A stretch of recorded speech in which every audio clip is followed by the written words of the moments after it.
ডাক দিয়ে কই স্বামী গো আগামীকাল কি খাওয়াইবা? করে তো কিছু নাই কিছু নাই। আল্লাহর ওলি তখন কই বিবি গো এমন কথা বইল না, এমন কথা বইল না। নবীর মেহমানরা না খায়া যদি থাকে, যাদের খাতিরে আল্লাহ জমিন টিকা রাখলো, যাদের উসিলায় আল্লাহ জমিনে রহমত নাদিল করলো, যাদের উসিলায় আল্লাহ 10 জনরে খাওয়াইল, ওরা যদি না খায়া থাকে জমিন আল্লাহ রাখবে না, ধ্বংস করে দিবে। বিবি গো ওই যে দেখো আমার মাথায় একটা তুমি সিরা গামছা পেঁচায় দাও, একটা টুকরি মাথায় দিয়ে দাও, আমি বাজারে যাব, বাজারের উপর দিয়ে হাঁটব, আমাকে কেউ চিনে না চিনবেও না, সিরা গামছা সিরা লুঙ্গি পরে যাব, টুকরি মাথায় নিয়ে বাজারে হাঁটব।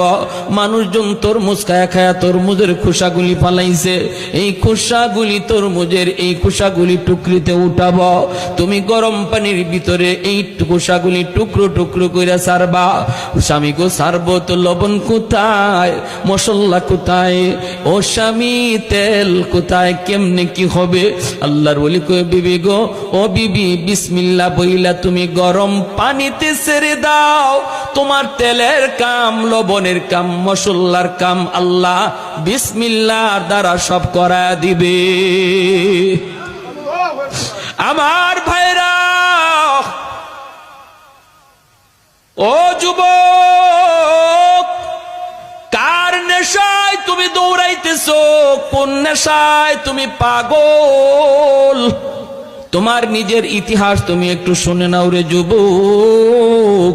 কার রঙে তুমি রঙিন হয়েছো, কার কালার তুমি ধরেছো, কার পাগল হয়েছো, একটু মনোযোগ দিয়ে শোনো। ইতিহাস তোমার শুনে যাও, ইতিহাস শুনে যাও। আল্লাহর বান্দি বিসমিল্লাহ বইলা তিনি টুকরা কইরা কইরা গরম পানিতে ছেড়ে দিলেন।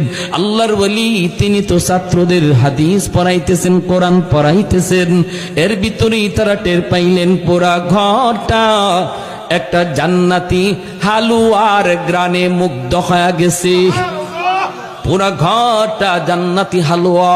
ছাত্ররা একজন আরেকজনের চেহারার দিকে তাকায়, আজকে আমাদের আম্মা কি বানাইলো রে, জীবনে কত হালুয়া তো খাইলাম, এমন হালুয়ার গ্রান তো কোথাও পাইলাম না। ওস্তাদজি তিনি চলে গেলেন পাকঘরে, যে তিনি বলতেছেন বিবি গো কি পাকাইছো? ও বিবি তেল সারা, লবণ সারা, মশলা সারা কি তুমি পাকাইছো গো?